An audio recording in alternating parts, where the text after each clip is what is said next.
The entrance led to an open hall, with banners hung on every wall, rich cloth of purple, red, and white flickering in the hearthlight glow, all bearing in fine gold thread a device emblazoned in bold relief, the two curves of a heart shape, cracked into separate parts, yet connected at the bottom tip, where a drop of blood appeared to drip,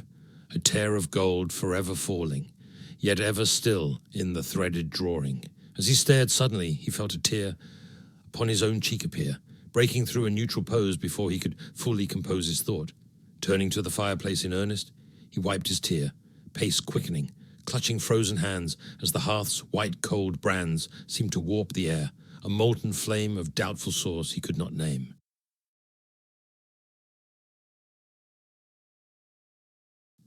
Clench-fisted, he passed row upon row of benches, bathed in the glow of fire, with long tables richly laid as if a feast were made for kings, topped with ivory cream cloth, glazed orange in the muted gleam, on which spread places of silver plate, of rare design and ancient date, the image of the wounded heart stamped upon every part. Along with this was set more drink and delicate fare than he could think of, earthen cups with hot spiced milk, steaming sweet cinnamon, silk smooth, cups of butter and purest clover honey of burnished gold, spilling over warm, thick slices of bread still steaming, springy white crumbs spread with cream, candies soft of taste both tart and sweet, jellies laced with nectar, purpled grape, and pear crystalline moist with aroma rare, the dark red morsels of cherry and crunchy seeds of blackberry tumbling over rich white cakes, or spooned into crisp light pastry.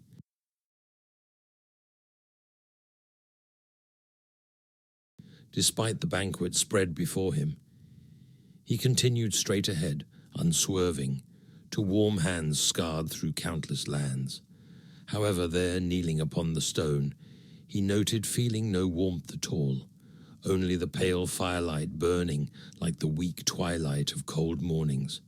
when the early sun crawls up the sky and cannot run to dance on faces of shivering forms, and light the land it never warms. He recalled tales of fairy fire, heatless flame never to expire, burning for centuries, as old and bright as the moon and just as cold.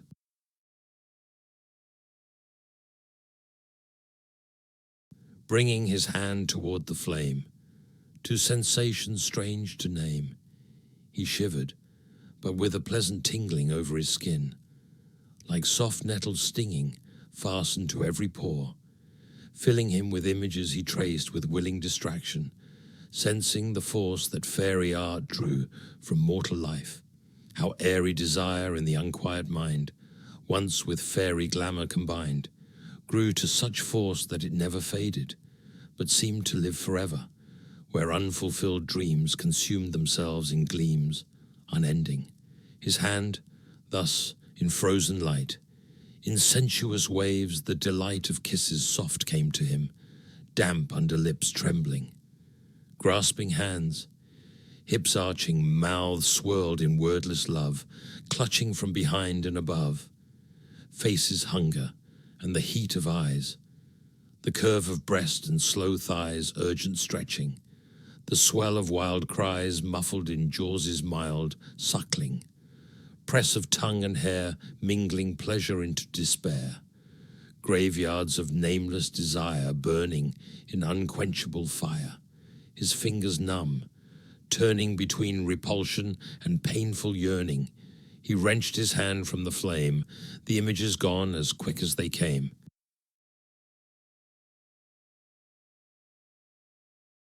As he rose and turned, he found a large shimmering book, bound in a supple leather and gold thread, wonderful to behold, suffused with a glamour like rainbows, glimmering in blue-green, yellow,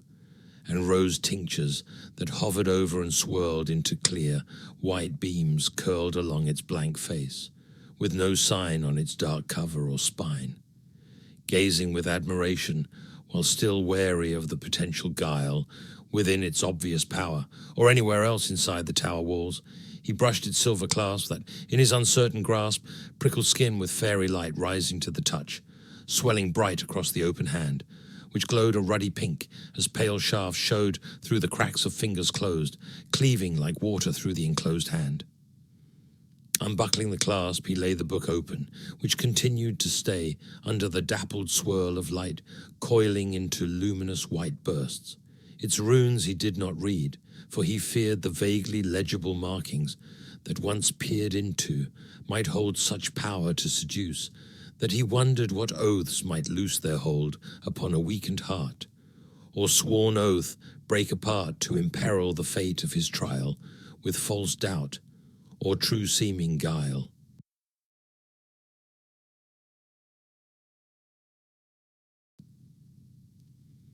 As he chanced upon a page, he started back with disbelief and grim-hearted eyes, for scarcely could he believe true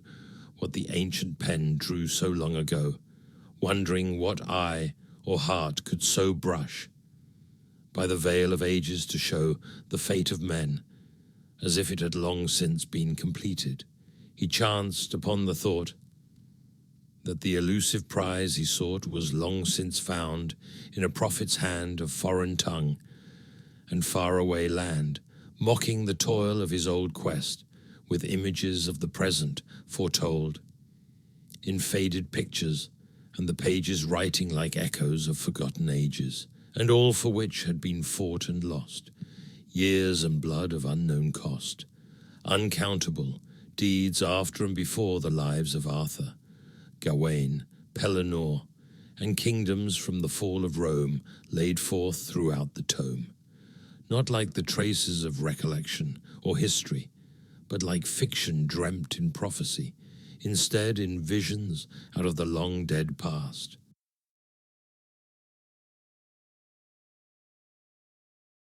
Thus he froze before the view of which he'd heard but never knew for certain,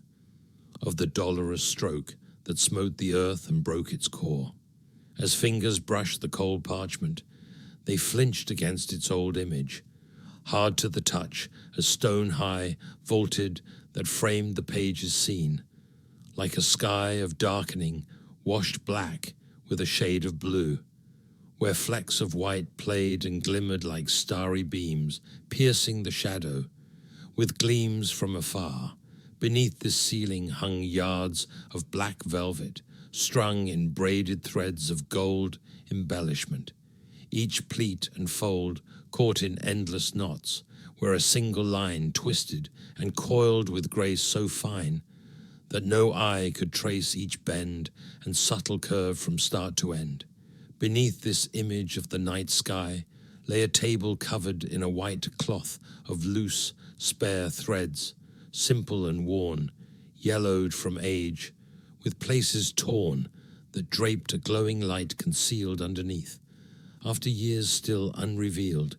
beams strong under its frayed edges, inspiring the solemn pledges of honor to seek its nourishing source by faith, knowledge, and virtuous force.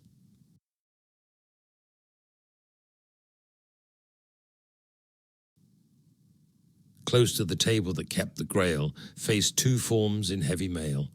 one regal, crowned with gold, purple silk, draped round warrior's flanks and polished breastplate, a commanding presence to test the loyalty of subjects to his will. But as the form stood still in shock, his kingly eyes observed his foe in surprise, for as he lowered his royal sword in reverence of the grail, the Lord beheld a driving form whose hate consumed all blessing and regal state, his stare bloody with an air of vengeance, betraying despair undeterred from its course, blind to shame, pity, or remorse. High in his hand a spear so fierce that the grievous wounds it could pierce would prove so bitter and so sore that no magic or healing art could restore them, aiming the shaft's razored point at the other's exposed joint at the hip. The figure stood in the picture's frame, suspended, lance held forever the same, despite its lifelike form. and bloody eye, frozen in time long gone by.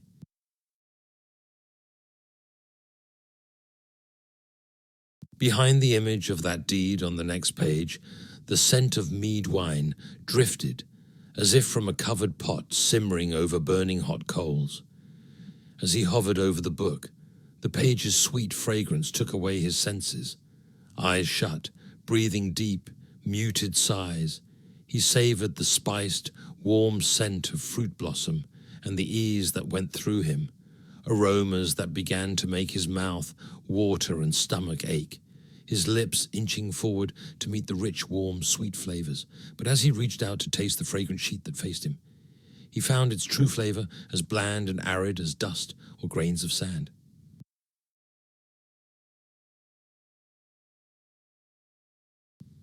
Opening his eyes instead to look upon the picture the magic book contained, his gaze was beguiled with the image of a lady and child drinking cups of the heady brew, whose bubbling scent slowly grew over a hearthstone's crimson glows, whose shadows seemed to enclose their kneeling forms. Carved into an oak bed behind them, a lady frozen from foot to head stood yearning by a riverbank, while her toes into the earth sank, bark sprouting on her limbs and face, holding the twisted form in place.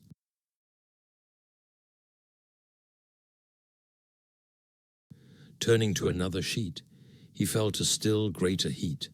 much like that of the room he viewed on the page. A multi-hued fire before a tall, elegant bed, where a youthful knight lay his head, his loose brown locks played with, where a lady overtopped the frayed bedclothes seized and held his wrist by his head, capturing fists stronger than those of many lands' champions in her fragile hands. Straddling over his prostrate form, she soothed his brow with kisses warm, clutching him in her generous thighs, whispering broken moans and sighs from full pink lips, soft as thought, in whose spell his ears were caught, the curve of her breast in the disarray of green silk, dangling as he lay unsure.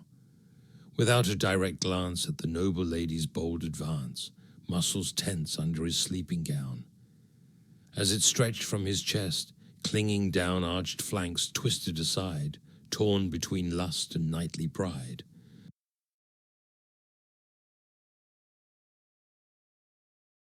Turning the page yet once more, he marveled to find his own image before a pair of fluttering birds. Close embraced, a great hawk's talons tightly laced into a white dove's belly and head, its broad-arched wings wide overspread, speckled glorious in the dwindling light, in hues of brown, gold, and white. Richly feathered, triumphal proud, stern eye and daggered beak bowed over the trembling body of its prey, heedless of its frailty or dismay. Viewing his own expressionless glance in the picture and his frozen, impassive stance, he recalled the fierce instant of the act, the force one held the other lacked, the ferocity of the form above, and the helplessness of the wounded dove below, its fragile wings so soon laid low,